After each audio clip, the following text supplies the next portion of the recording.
My name's Rachel. I'm an alcoholic. Hi. Hey, Rachel. And I have the privilege of serving as your Area 51 alternate delegate. Wilder, I'm filling in for Homer, okay? So obviously I'm not Homer. But Wilder's asked me to talk just real briefly about anonymity and what's going on at the area level and what's going on at the General Service Conference area. And one really neat thing that I've found about getting to be the alternate delegate is when I'm asked to do workshops like this, or I'm asked to answer certain questions, it means that I get to learn a whole lot. So I really thank you for the opportunity to learn and for the opportunity to participate with your district. So I went back just a little bit. The 61st General Service Conference in 2001 updated our pamphlet, Understanding Anonymity, and unfortunately I don't have the updated pamphlet. But what they did is that they put on the cover lots of little pictures and icons that show that this pamphlet doesn't just cover, what I typically think of as like newspapers or magazines, but it also includes electronic media, social networking, I don't know how to say this word, when you're dead anonymity, the posthumous anonymity. And also it includes information about how to talk to our family and friends about anonymity as well. So that was the first step back in 2011. Since then, that same conference, the 2011 61st General Service Conference, adopted the theme for the following conference. Last year's conference in 2012 was right here, Anonymity, Our Spiritual Responsibility in the Digital Age. And that theme to me is really, really exciting. The idea of what is our social responsibility in this age of digital everything. And I think that that's a topic we could talk about a whole lot. But having this theme for last year's General Service Conference really spurred many different areas and districts to adopt that theme for their own area assemblies and for several workshops at area levels. And we actually had some area workshops based on anonymity in the digital age. Let's see. The past 2 years, because of a request from the Conference Committee on Public Information, areas have been conducting sharing sessions that had to do with the short form of Tradition 11. And is the short form of Tradition 11 adequate for us living in the digital age? The idea is, do we need to say press, radio, film, and social media? So for 2 years, areas, districts have been holding and conducting these sharing sessions. We've had those at our area assemblies. I know at our pre-conferences we've had those, and several districts as well as conducted sharing sessions about the short form of Tradition 11. And I've got 45 pages of background material about that if you're interested in reading it, okay? Anyways, it was concluded that it would be too difficult to change the wording of the tradition. I mean, it would require, due to our warranties, like 75% of all known groups in the world, in the whole world, would have to vote and write within 6 months to change the tradition. So it's just really not that feasible to do. But the sharing sessions have been really helpful, just talking about it. I know within my home group, I saw light bulbs go off on top of people's heads. I never thought about that. I didn't even know. And I think that's the biggest issue, is that people just didn't even know. They didn't think about it. Some ideas that have come up was just like that, sharing the principle of anonymity. That's my job as a sponsor. That's my job as a home group member. I know that there's some home groups nearby that when they close, like my home group, we read the anonymity statement at the close of our meeting, but some home groups add an extra couple of lines specifically addressing Facebook or social media. And so if you hear that, then you're more likely to oh, okay, maybe I shouldn't push, enter here while I'm on Facebook. Some other ideas that came out were maybe we should just use the long form of the Tradition 11. Maybe we should read that more often in meetings. Maybe we should get a poster, more pamphlets, more literature about anonymity, guidelines, AA guidelines on social media. These are all some ideas that came out of the sharing sessions.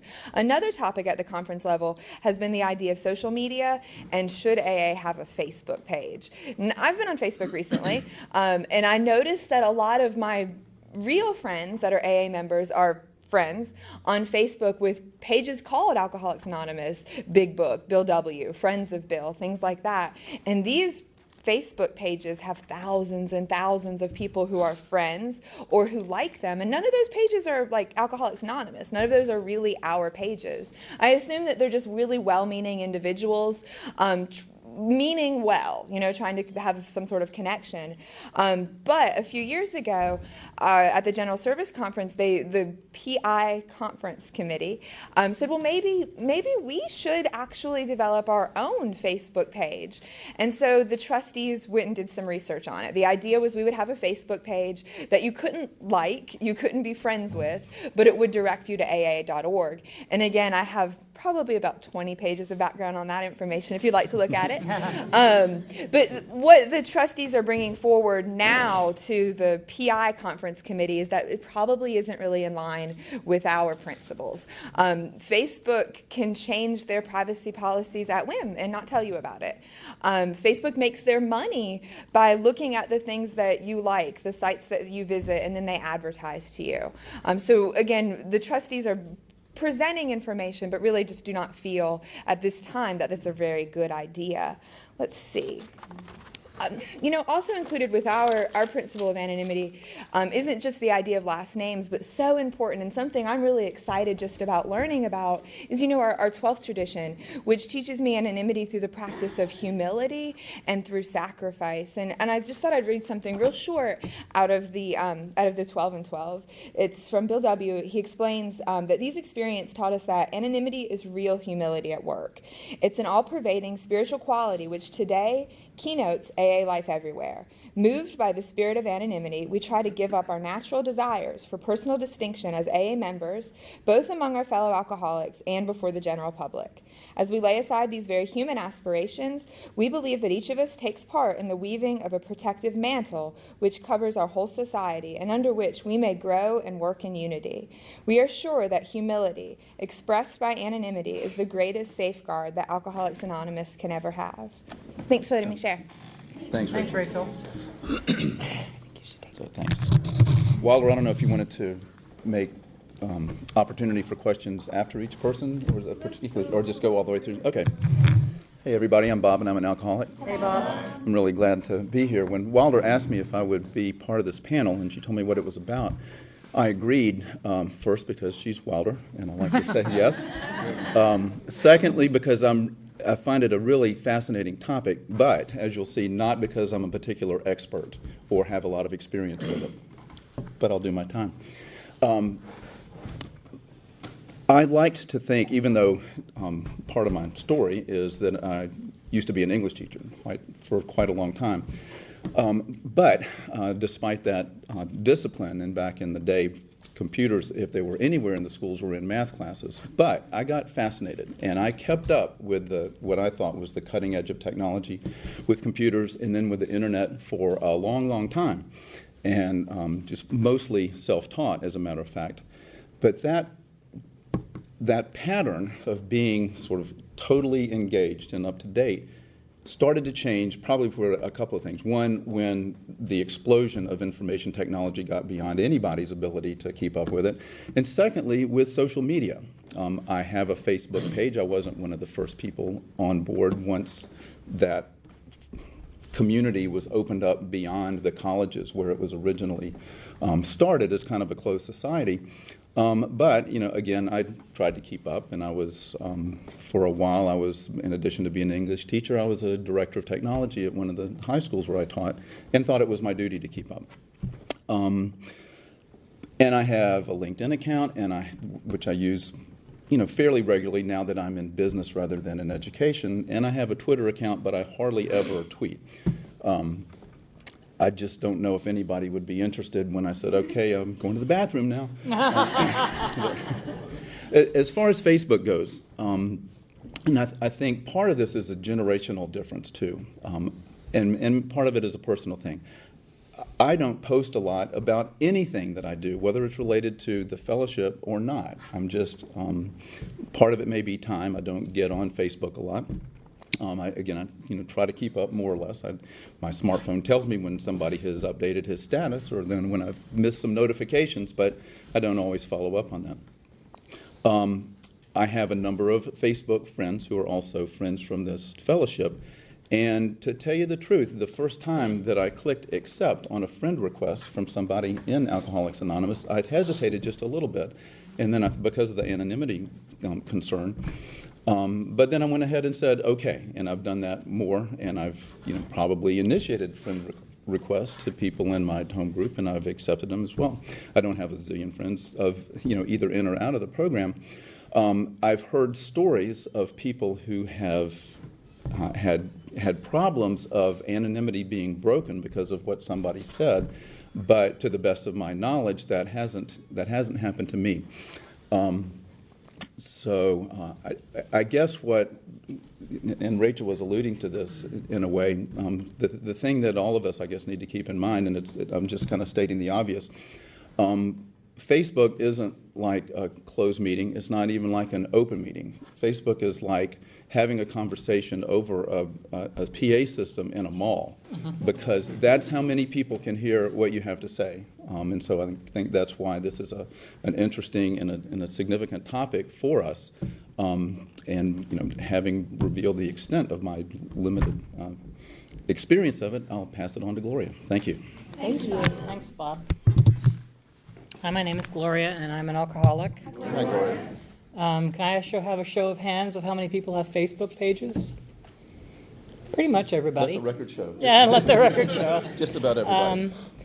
I just want to speak to, very briefly to an experience that I had recently on Facebook. And that is, my sister pointed out some things that I had shared, that showed up in her news feed, that I hadn't shared. But apparently I had liked them. So they went out into every friend that I have on Facebook's news feed.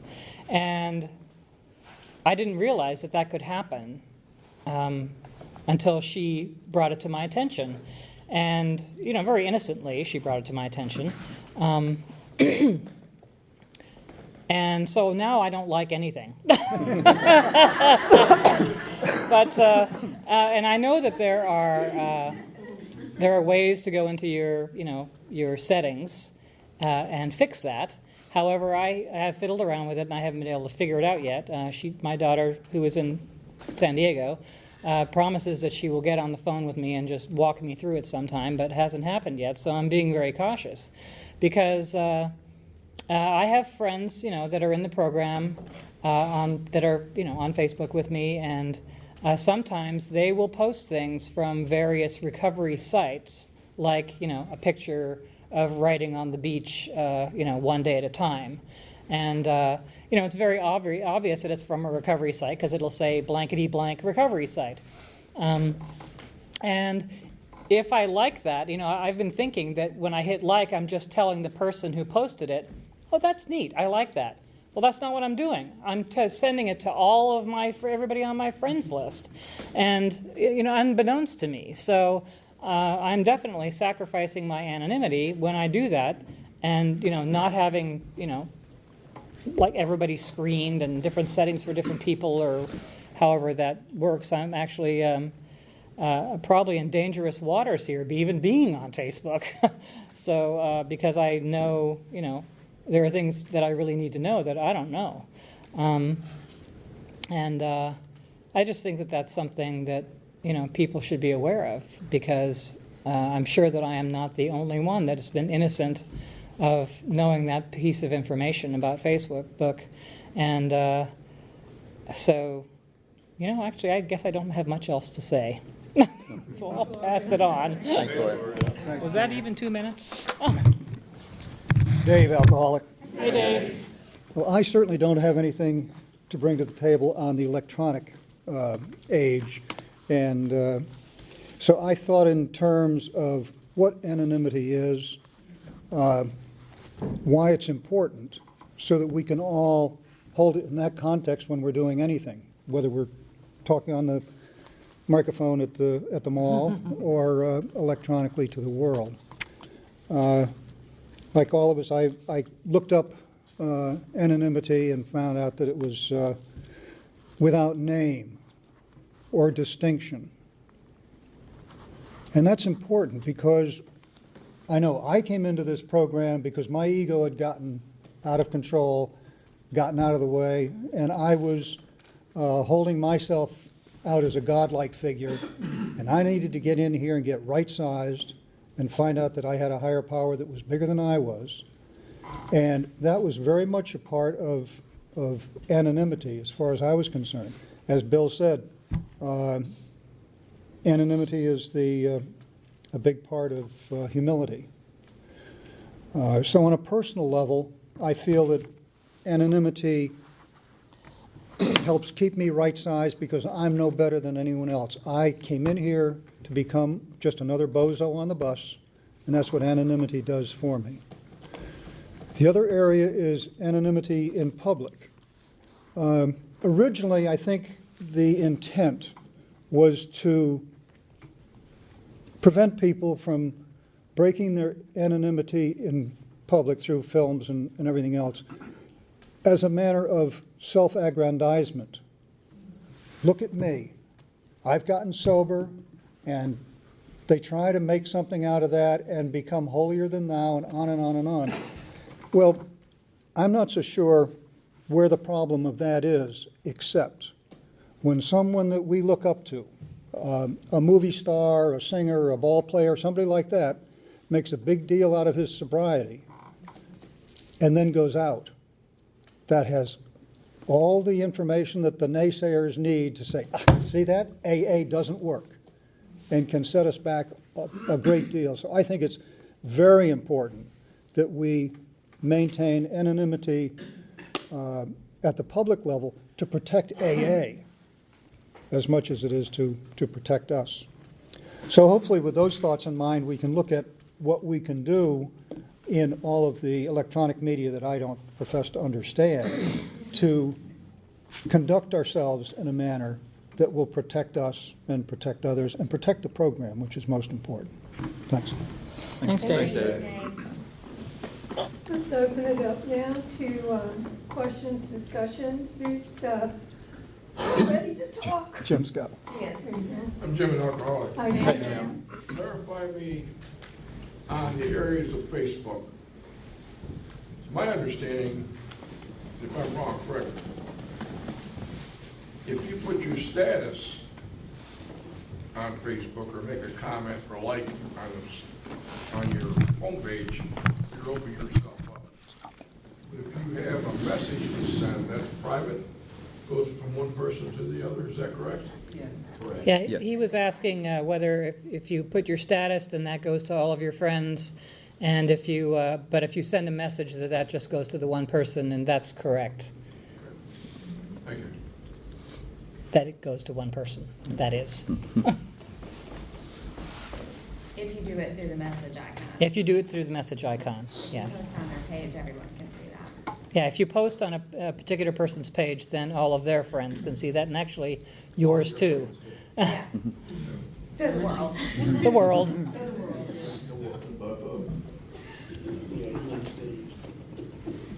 My name's Kelly, I'm alcoholic. Hi, Kelly. And I was itching at my seat, but I just have a comment. I want to thank all of you. For doing an excellent job, and what Rachel and Dave talked about.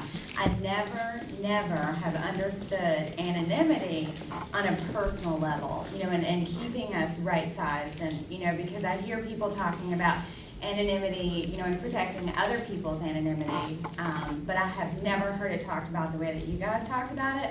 And so my ego must be massive because I break my anonymity often. Don't you know what I'm doing? Aren't I great? And so I just wanted to thank you because that was completely a new bit of information for me. And I just want to share this really quick. A woman shared with me that she has somewhat of a professional job, and she was doing really well at work, and she went to her home group and picked up a white chip after she had been in the rooms for a while. And a couple of days later, she was at work, and her boss approached her and said, "Oh, how are you doing? Are you doing okay?" And she said, "Yeah, I'm doing great.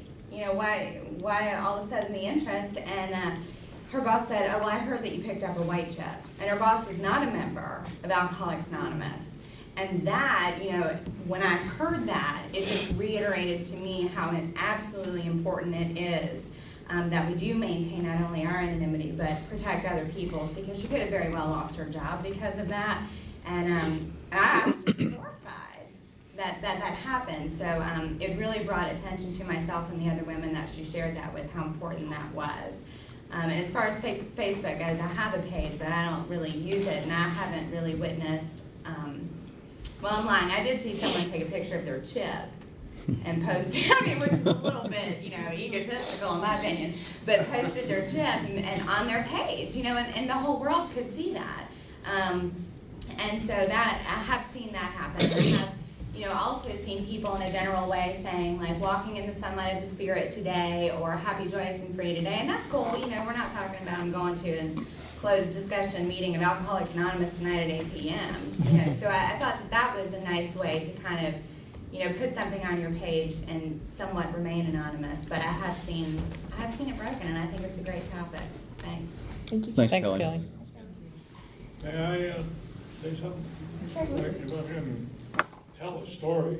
I'm Gordon. I'm an alcoholic. Hi, Gordon. Gordon, could I interrupt you just for a second? Steve, this might need to be edited out. Do you think it would help, since we're not just having questions but some discussion, if people wouldn't mind, if I just kind of took this and sat next to him? If we're okay with that. You okay with that? Would you, if I just kind of walked over there so that the recorder will pick up your comments a little bit more clearly? I don't know. Go ahead. All right. Good for you, Bob. I was at the same meeting Kelly was at when the young woman was quite upset. I think she had only gotten her white chip just recently, and that goes to the integrity of the other members besides yourself. And this goes to the honesty of everybody in the room. So if I may, I would like to tell you a story. I've been in AA a few years, and I've been in the newspaper business for over a half century. In the late 70s, I ran for public office in a small town in New Jersey that I think was wiped out by Sandy. But I ran for office because the mayor and the normal councilmen who were on off for years, they were a bunch of bums. They were as crooked as they come. And it doesn't matter what party you're running for. Anyway, I had been in AA a few years at the time, and a fellow member of AA acted as sort of a spy for the mayor and related to her everything I said or every meeting I attended in that area of AA. I went to a meeting maybe 5 nights a week if I was home. I traveled a lot, but if I was home, I was at meetings 5-6 times a week. And so it was out quick during the election campaign that I was in AA. And Seabright, which is the town I lived in and was running in, was loaded with bars. And every drunk in town accused me of wanting to close all the bars. And I, of course, denied that, but I didn't even battle it. I didn't even discuss it. And to put a good end to this same problem that Kelly was describing, I won the election. And even though the town is loaded with drunks, enough of them voted for me. They may have regretted it, but the point is that I won. Okay. But what I'm getting at is, at first, all 4 of you were addressing each person's handling of his own or her own anonymity. I don't care about my anonymity. That long ago went down the drain, but I do not believe in the idea that there shouldn't be anonymity. Those of you who are old enough, I'm an ancient old OF, that's old fogey. Thanks for clarification. Yes. Well, it's Sunday. There was a woman who was a very famous actress named Mercedes McCambridge, who developed, along with Orson Welles, from the Mercury Theater in the 30s. And she joined AA in the 40s and was an outspoken critic of the anonymous part and went around the country talking about how the hell with anonymity, let it be known and you'll live freer and all this. And I even went to a talk of hers once, and she was very nice and all that sort of thing, but I don't go for that. And if you read this book, which is the publication of Alcoholics Anonymous publications, on the tradition, 11th tradition, it's devoted mostly to the press, but also criticizes people who wanted to get rid of anonymity. But this is totally outdated if you read it.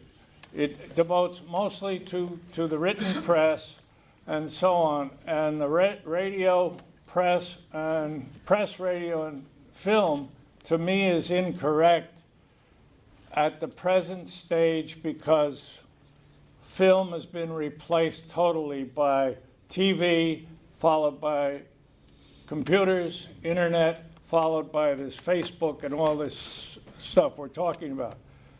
And there is no way, I don't see any way to put a cork in the bottle other than individual honesty.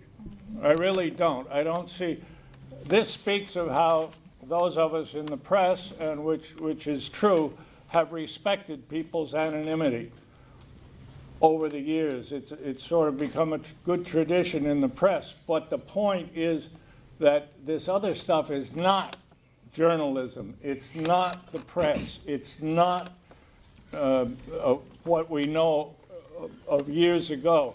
It's you and I and your friends and everybody else you know talking on it and stumbling over the fact you were in AA. I don't know how except to ask for the honesty of other members in AA. That's the big thing. How you do it, I don't know.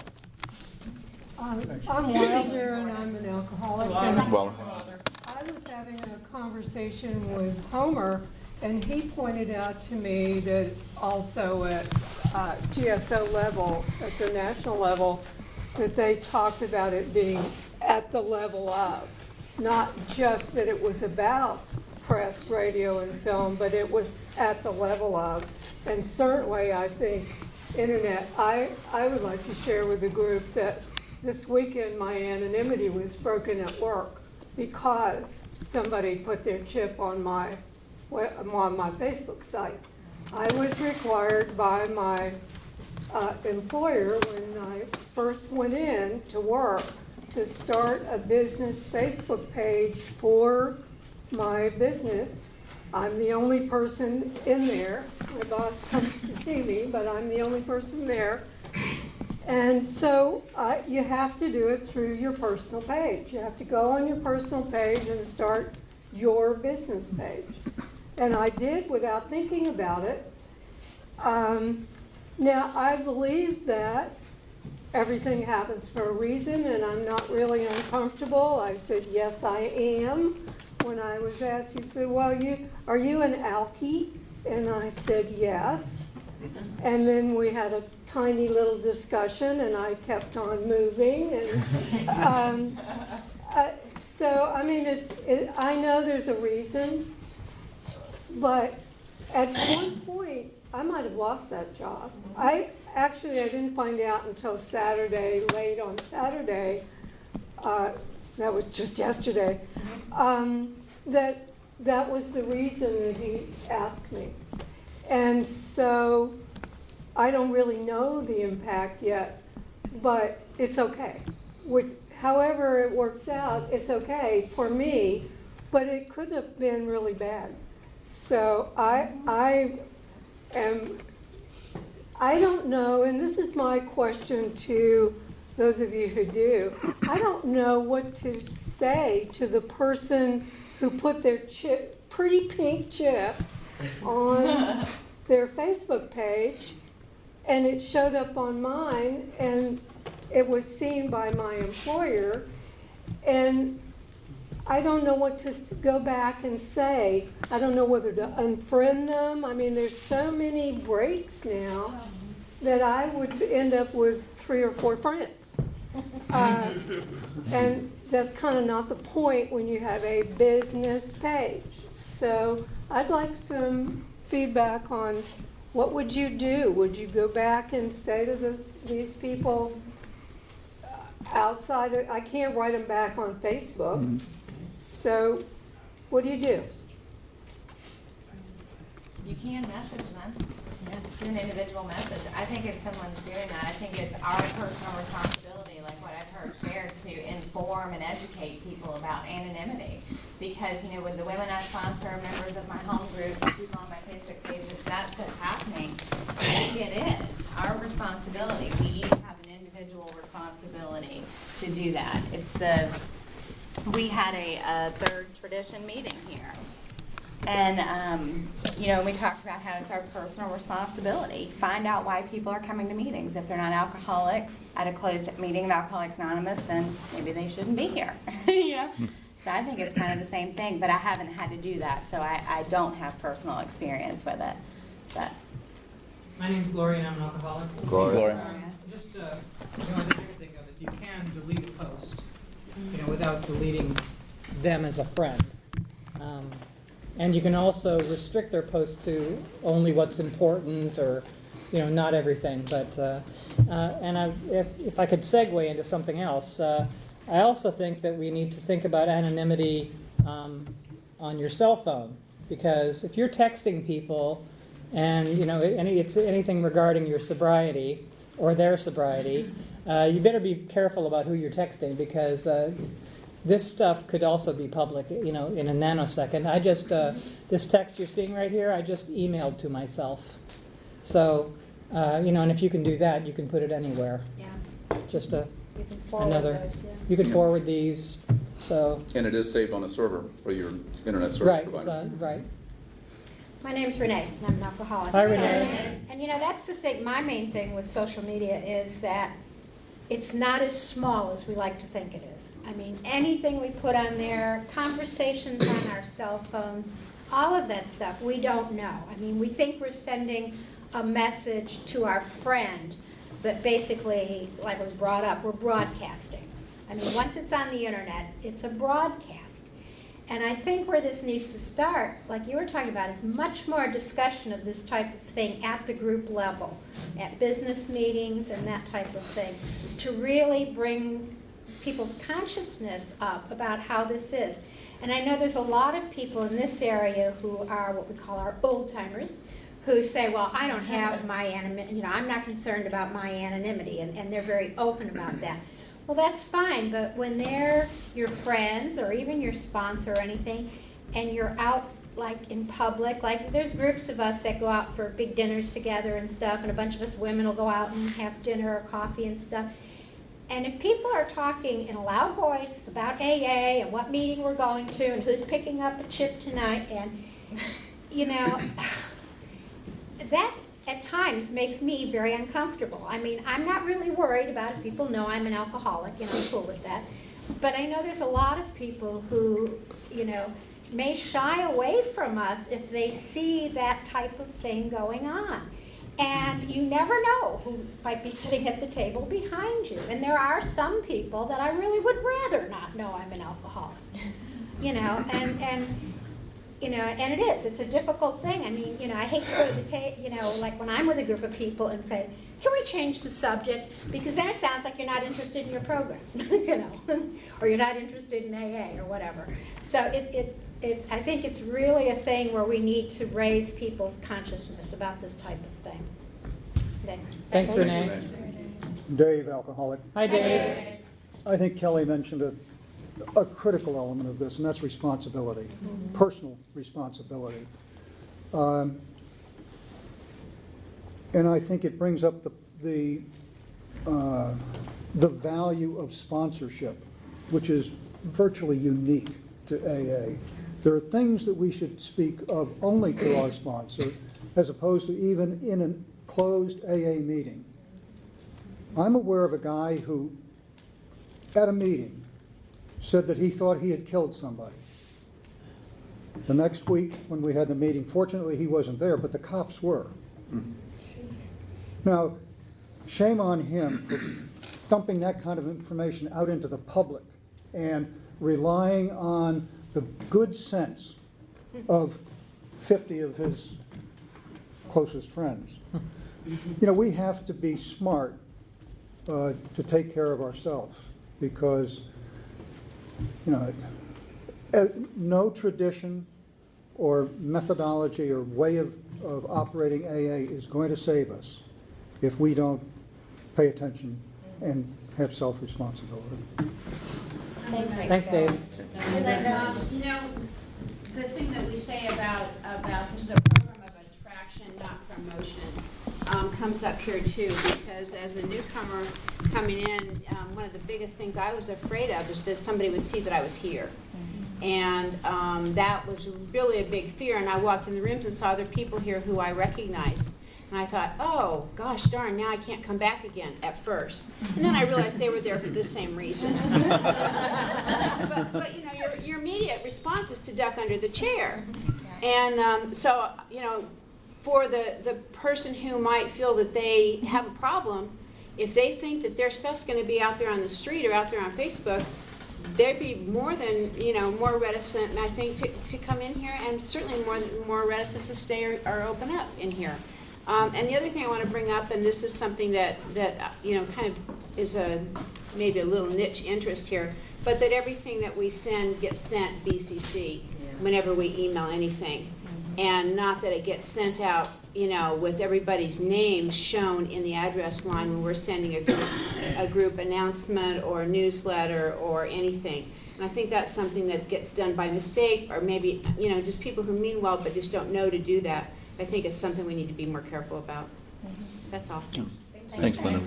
My name's Phyllis. I'm an alcoholic. You know, I appreciate all y'all, and Rachel, I appreciate you coming down. It was really nice you spent such a lovely day with us, and everybody that's here. You know, I was thinking the first time that I was kind of shocked. You know, I work in medicine. Everybody knows me, knows that, and that's not. I don't make a big deal out of that. But I was the discussion leader one Sunday morning up there, and I don't know where he is now. I love this guy. He's an awesome guy, but I'd seen him and a couple times and outside his facility, and all he gets ready to share, and he goes, you know, he said, I came in here this morning and I was in such a bad mood. He said, but I come in here and I see my doctor sitting up there, and I just went, okay, I don't know how to answer that. So, you know, and so there are things like Dave just made reference to. You know, if you think you killed somebody, it's probably something you want to share with your sponsor or your lawyer. I mean, there's some of us in here that are sicker than others. You don't necessarily want to throw everything out here, and as Dave said, and put the pressure on everybody in here to kind of keep that okay. It ain't going to happen, obviously. Police showed up, okay?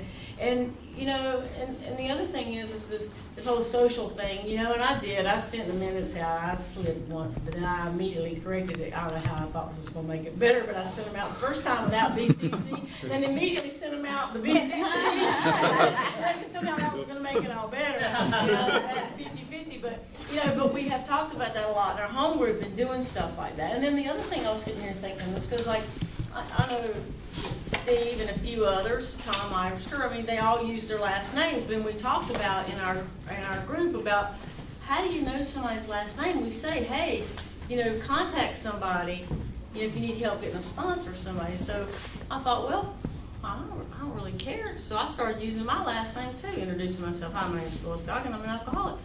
Well, is that okay? In a room? I mean, is that considered to be okay? Because I just started doing that in the last 6 to 8 months, and before that, I always just said my name's Phyllis and I'm an alcoholic, and I haven't been sober as long as Gordon, but I've been sober a few 24 hours, and so I just kind of wondered what the thought is on that. I mean, My name's Rachel, I'm an alcoholic. Hey, Rachel. I can't answer that question with any bit of authority, but I know I mean, it's a personal choice, and I know at my home group, I can't go find Cowboy Bill when he was in the hospital, you know, Right. and That's I what we're talking about. and that's, I mean, to me, it's very important that you know who I am and that I know who you are. I know a big part of my alcoholism was isolation, and a big part of my healing is letting other people get to know me, and Right. that's at a personal level, not at the public level. Right. You know, and that's here within Alcoholics Anonymous, I want people to know who I am while I'm here. I hope that helps. Thanks, Rachel. Hi, I'm Pam, recovered alcoholic. Hey, Pam. You know, for the anonymity, especially like in our home groups or in any group, you know, like you were saying about Cowboy Bill, I want to go visit Cowboy Bill in the hospital. You can't necessarily go to the hospital and say, yeah, I want to go talk to Cowboy Bill. Who's Cowboy Bill? You know, I think a lot of people take the anonymity within the groups. They're like, oh, you can't know my last name, you know, it's a big no-no, you know. But here's what we need to know who each other really is. You know, out in the world, that's different. But within our groups, we should know who so-and-so is, you know. I had an experience, this is before Facebook, this is back with MySpace. And Old days. And I used to play a game called Mobsters, and like everybody knew who I was, and you know. And I had gotten, there was like a little war tiff going on, and this woman blasted the game about my anonymity. You know, that I was an Alcoholics Anonymous and blah blah blah, and just like threw it out there to the game. And I wasn't too thrilled about it, but in the interim, I wound up getting people coming to me on the side and saying, you know, hey, I think I have a problem. You know, so it was like a double-edged sword. Now, I wasn't too happy that it went out there, but on the other hand, I did meet a lot of people and that I was able to direct them to the rooms of AA. So I think that's really cool. And on the thing with Facebook, you know, there is settings that you can go into where, yes, you can set it for your friends, your AA friends, that if you post anything, it would only go to them out there. There's also, with my home group, the Central Carolina group, the ladies have a Facebook page, and it's just for the women in the group. So anything that we post, it's just directing, it stays within it, which is really neat. You know, and I understand with the recovery site, because I hit that like button too, you know, for like the one day at a time, the whole thing on the beach. And I never looked at it as I was blowing up anonymity by doing that. So I appreciate that you were saying about that. And as far as somebody posting a picture of their coin, I mean, I see that all the time. I mean, I really do. I see it all the time. Nobody's come up to me on Facebook so much and asked me, hey, are you one of them AA folks? You know, I don't think I wouldn't deny it, you know, that I am a member. It's just, I don't want it, I don't post it on my page so much, you know, and about my information, you know, where anybody can like actually read it, that yes, I am a member of Alcoholics Anonymous. You know, I just, pretty much most people know that I am in the program, and you know, I kind of leave it open, but I don't actually say, I don't blow my anonymity about it, but I won't be liking those pages about three sites. Thank you. Thank you. Thanks. My name's Taylor. I'm an alcoholic. Hey, Taylor. And I had been to, I guess it was last assembly, and went to a workshop that Kenneth C., I think, was doing, and he talked, because it was an agenda item coming up, and he talked about anonymity in the digital age, and brought to the importance, like Dave was saying, I've heard other people say here, Delois mentioned it, about using our last names within our own group, and I think even when we're at our own district level, because if I meet Dan here, or you, and I've never heard of your group, and I'm not sure where it is or whatever, and how will I ever find her again? You know, if I don't know her last name within our own personal structured meetings, and so I made some announcements at the home group, you know, just because we do get confused about what anonymity is, and I just think it's really important that, she's already, did you already say your last name in here? Oh, yeah. Okay, she's already said, her name is Dolores Coggins, and I can say my name is Taylor Compton and I'm an alcoholic, but I can't say that that's Dolores Coggins and she's an alcoholic. You know, it's not my business to say that, that he's a lawyer or she's a, you know, cleans houses, or I should say she's a lawyer and he cleans houses. Anyways, that it's not my business to say your last name or your profession, but it is my business to say my last name and my profession. That's all I have. Thanks. Thanks, Taylor. I'm David, I'm an alcoholic. Hey, David. On a couple things on the personal responsibility part of the deal, as it relates to Facebook. You know, it requires, at least the way I look at it, some discretion. And because, you know, when I look at my friends list, you know, it's a wide range of people, you know, and there's AA people on there, of course. And, you know, I always have to think, you know, if you get a friend request and it's somebody in AA, I try, at least for me personally, you know, I try to make sure it's somebody I know and that I think I can trust, and that I know they're not going to do something stupid. And, well, I mean, maybe not something that would break my anonymity. They do stupid stuff all the time. As do I. But, you know, I just try to be careful on that, in that regard, and who I friend on AA. And I personally, I don't do AA business on Facebook or online. I don't.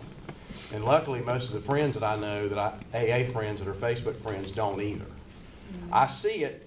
You know, I've made a mistake on accepting a couple of friend requests that I wished I hadn't, because I know that stuff shows up in my feed, other people see it, and if somebody likes it, then friends of their friends see it, and it just multiplies.